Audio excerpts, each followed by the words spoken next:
Back into queue here.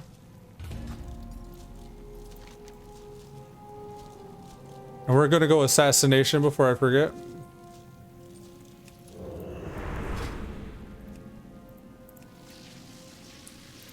Think we've seen enough subtlety. It's crazy. I changed his covenant, but he still got all his Venthyr stuff on. I guess that's the spec. I don't know. I can't. Oh, here we go. This is the spec. Blindside, mutilate, stealth, vigor. While stealth's active for 3 seconds after, your crit strikes increase. Do I want move faster and more damage or crit strike? I'll trust what I had set up before. Looks like I went bleed spec instead of poisons. Oh, I got poison bomb. I'm gonna trust what I was doing, so we'll stick with that. And main hand dagger, yeah, okay. We're good.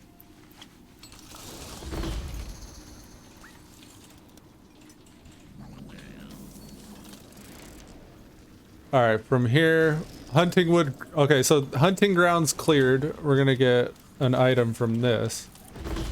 The helm. We'll get the helm for this. Like 100% upgrade.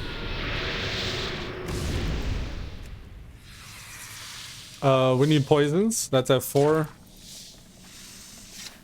Probably slow poison as well. Alright, let's go. We need our covenant abilities. Okay. Oh. He thought he was gonna get me with that. With the bullshit.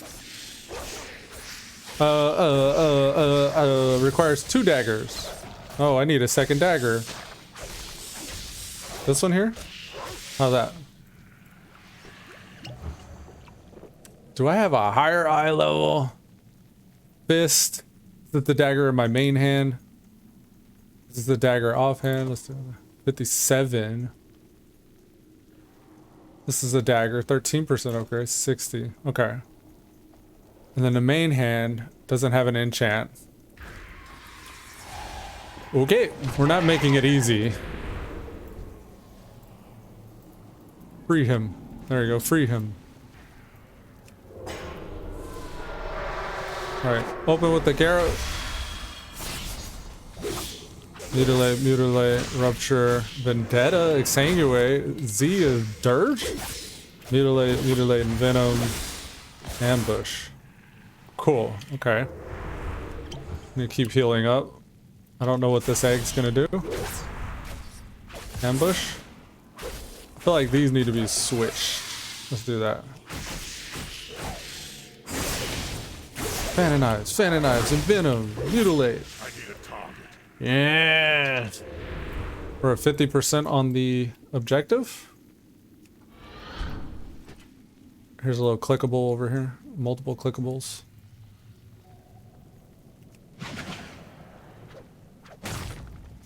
Alright.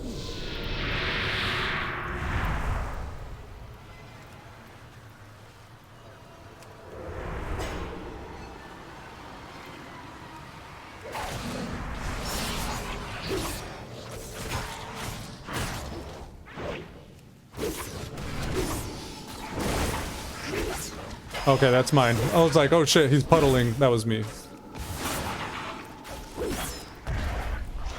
Okay, I'm getting it. I'm liking this.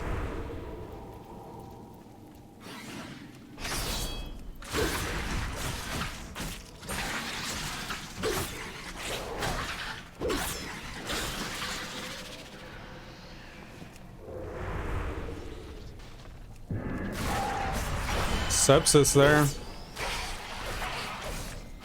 Gluttonous slam I can avoid.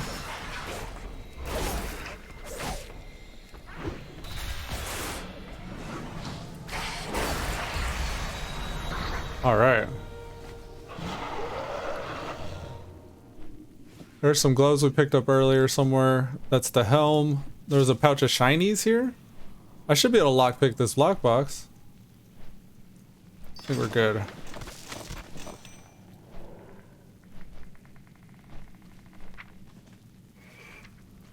Lock picking. Is that rogue abilities? Pick lock. Let's go. Where did it go? Where's the goodies?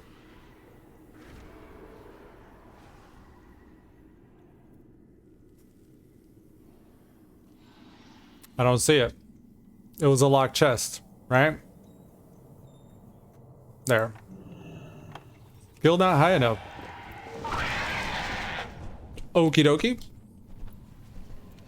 Alright, what's next? We got some renown here. We got a turn in here. If we kill 4 more wildlife.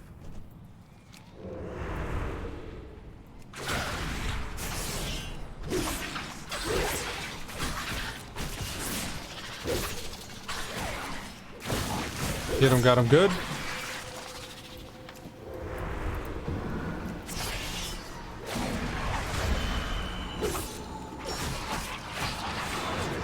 Feels good to use some cooldowns. Avoid the gluttonous slam. I think he still hits me with that. Alright, that's that one done. We got some Anima here. There's also bracers down there. Let's get the bracers first.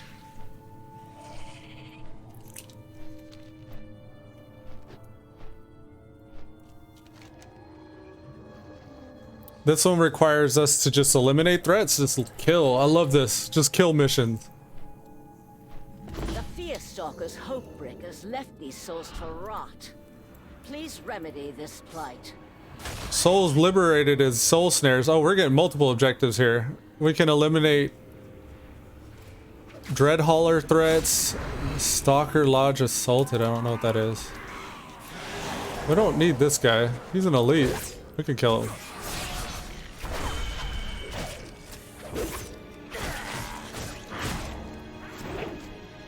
What is this move? Shiv. Attack with your offhand, dealing physical damage, dispelling. Yeah, enrage the spell.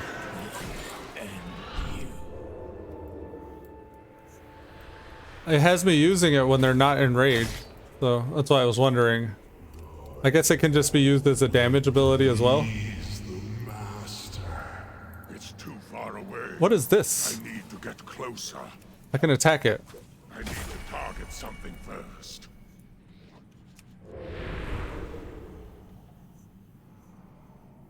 Yeah, I don't know what that is. Drop the seed randomly.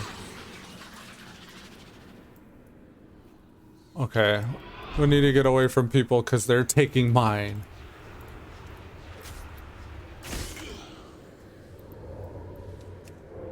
They respawn pretty quick, so it's not a big deal.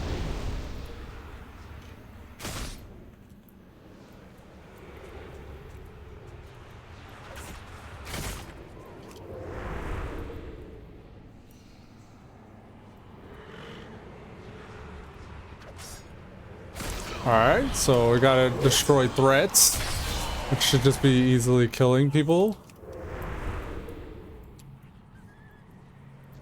There's this one here.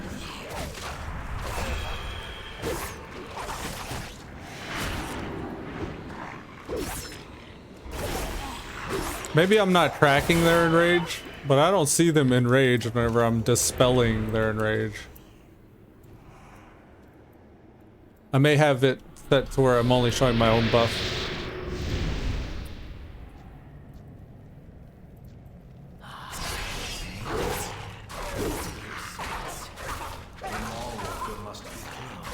Ow, dog. It hurts. Don't kill me. Let's eat some food. You can usually eat while you stealth, but I hit my 2 forms stealth, so that didn't work. So like we're eating, I can hit stealth without the macro, and he will stealth while he eats. He's still eating. I need to get closer. Alright, I need to get closer.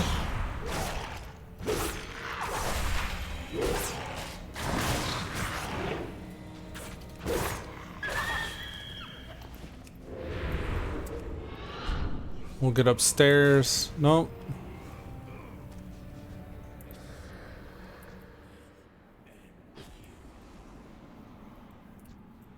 I'm out of range.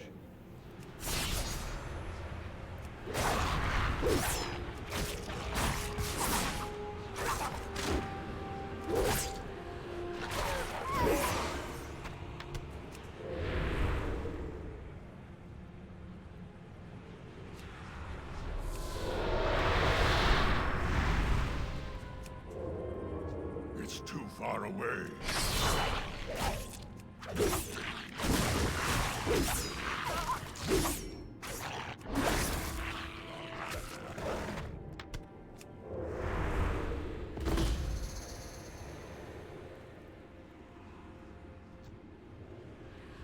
I need to get closer.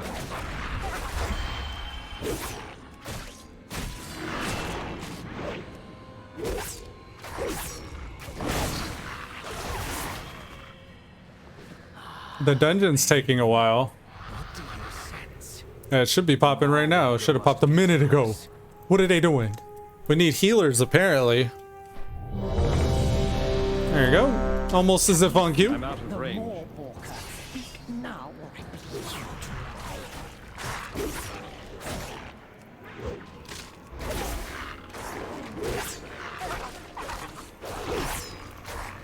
I bleed you I got this radar, by the way.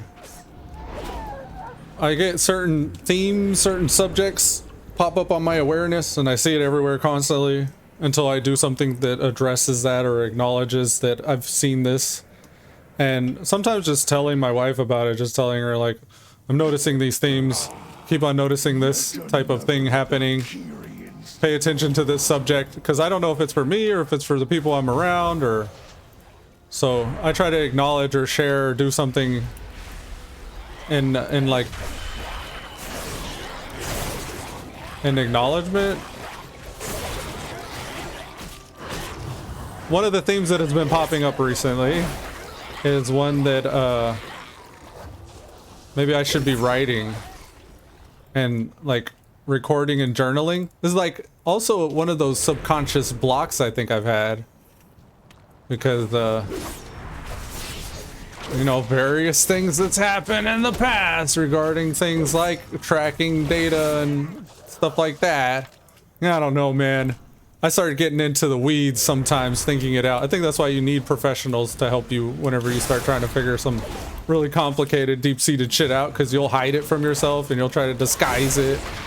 And, there'll be like deliberate gaps, and I don't know. So yeah, writing. I think journaling, writing, keeping a log. Like I felt kind of compelled to doing something like that. So maybe you'll see in my videos coming up something that I've written and prepared before I start streaming, and just like, you know, turning on the live, getting anxious and rambling for 20 minutes straight and then being silent for 10 minutes straight. I get entertained sometimes though. I watch my shit back. I'm like, I'm starting to get on to something here. I think there's something going on here. Something worth sharing. I try to be more vocal about it, telling my people about it more. The people I watch, like I've been kind of interacting more with the people that I like to watch, and like I guess I try to like share some feedback, basically. Like I share feedback or what I'm taking away from the content that I consume, and in hopes that, like, well, not really in hopes of anything, just to participate, to feel like I'm a part of something. It's really for myself. And I felt like sometimes you do stuff for yourself. Like I've been doing things for myself for like when I was little. I don't know how to explain that, but some of the things I deliberately go out of my way to do are like because that little guy went through something when he was little. Like when I talk about myself, like I used to be in this place going through this, and I never saw anybody talking about or doing the things that I'm talking about or doing. It's basically that. So if nothing else, then to be a voice for me back then, like for somebody else. I think that's the case too, is like as you start to like figure out how to deal with your problems and shit, when you talk through them and you share that you've been dealing with things like this, people benefit from like that. They don't have to make those same mistakes or go through the same heartache or trauma or whatever the fuck. But yeah, I don't know. Not just gonna go off on tangents all the time talking about this stuff, because I still don't know what I even feel about it. Before I start sharing, I need to find out how I feel about something, how to frame it, how to package it, put a bow on it, and then give it in a digestible way.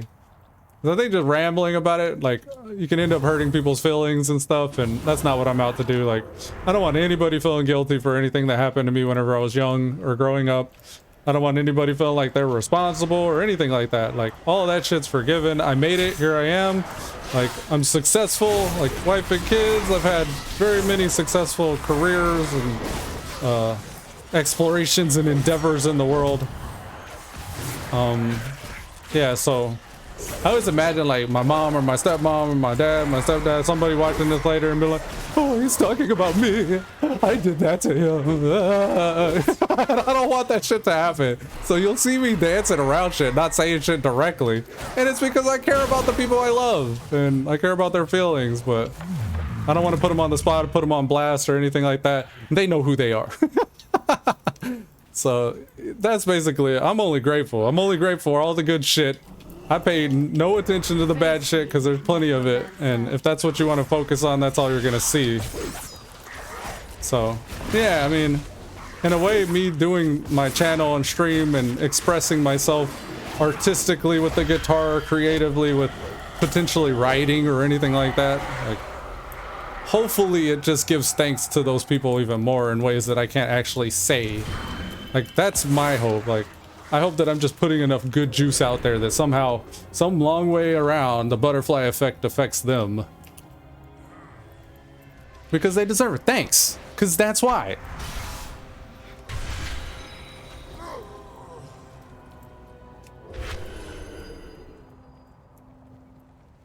And I truly do believe that. I believe that if you do enough, like, feel good stuff that makes you feel good, like, if you do enough, like, to make yourself happy and prioritize your happiness before anyone else's, you are then more capable and more able to provide the things that people need in order for them to, like, I don't know, have a good example to follow. Like, I don't know. I always, like, I'm the oldest of very many brothers and sisters, and I've had employees before work under me and or subordinates or positions of power or responsibility or whatever.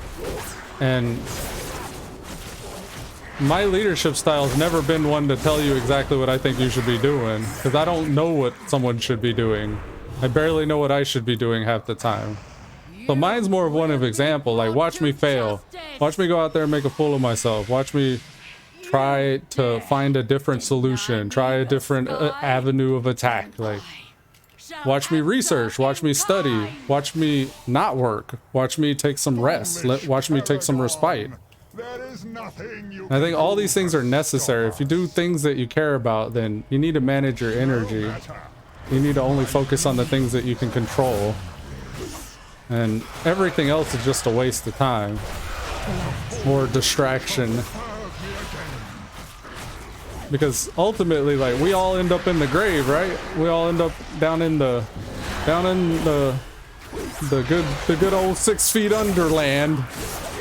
And you don't take any of this shit with you, so it's all like,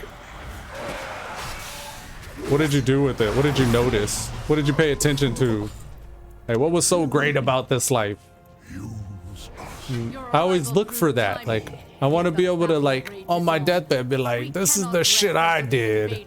Check this out. And then, like, just be an example. Like, you either like that shit and it's a good example and you want to follow it, or you don't like that shit and it's a bad example. You stay the fuck away from those things.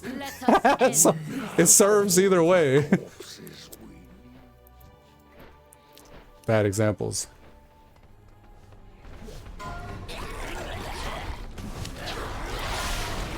Okay, guys. Where's the win? There he is.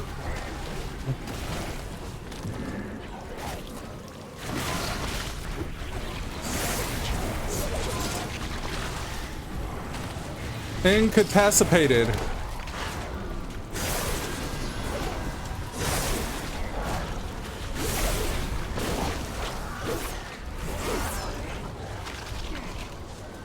Thought I was gonna teleport there. That didn't work. Oh, I'm floating up in the air on the chokehold.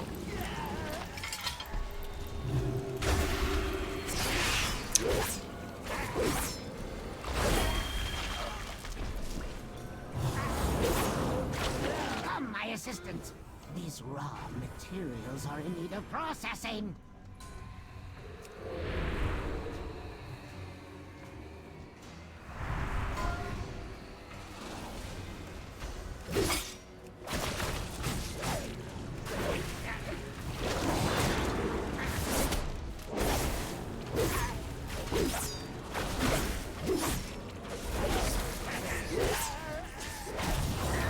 Another thing's been popping up on my awareness is anger or rage. I think that's on everybody's awareness. It's kind of the same. I remember whenever I was younger, Carnage come out on Nintendo. I think it was Nintendo, Super Nintendo, or Sega or something. I remember wanting to get it because I like Spider-Man, and Spider-Man was like, or Venom. I like Venom, and Carnage was like the red Venom.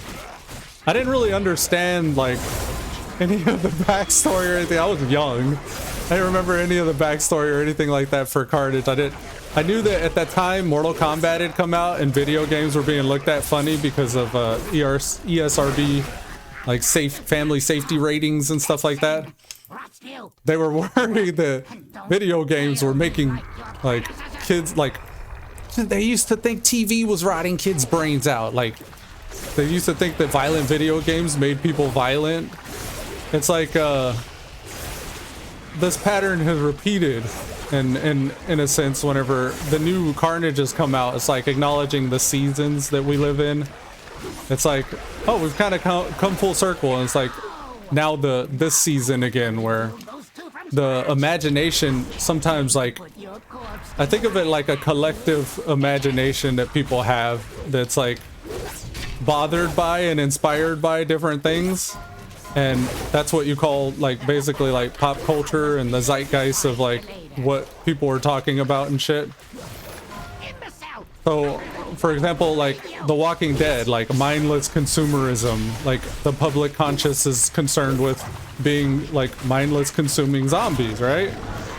And because of that you get movies like Land of the Dead, The Walking Dead, World War Z, like, and in the video games Left 4 Dead and Call of Duty Zombies, like it just keeps going. Like there's just all these different expressions of this idea. And I remember one of the most terrifying things was like the inhumanity that the zombies had, like this blatant disregard for like any kind of sacred or conscious or spirit or anything. It's just like, and I grew up watching scary movies. Like I was young watching shit like Freddy Krueger, Nightmare on Elm Street, and Friday the 13th and all that shit like that. My mom was like a young teenager when she had me, so I got to see a lot of that shit. And I don't know, like, I don't know if that was like a bad thing or anything like, but it couldn't have been any worse than like violent video games. But yeah, I mean, maybe that's why I'm always prepared for battle. Like, you know, I'm always like trying to fight some imaginary bad guy that's... And I remember having insomnia when I was a kid. Freddy Krueger attacks you when you sleep. I was like, what the fuck? Like, thinking about this as an adult, I'm like, how is this? But at the same time, like, I think about, like, my son John. And he probably wouldn't want to watch a scary movie by himself. He probably would only be brave enough if somebody else was there. But then as a kid, too, like, as a baby, you don't have context. Like, you don't understand what you're looking at or what's going on. And I think like also the internet wasn't around, all these other things. So, but as an adult, like because of the insomnia specifically, I've always avoided scary movies, scary video games, like Resident Evil, like especially the VR. Fuck no, like it's just too real. Like, but maybe one day, probably get some VR zombies and all this stuff and look at that stuff and heal those wounds again. But yeah, I don't know. This is stuff I think about. I forgot what I got on that tangent.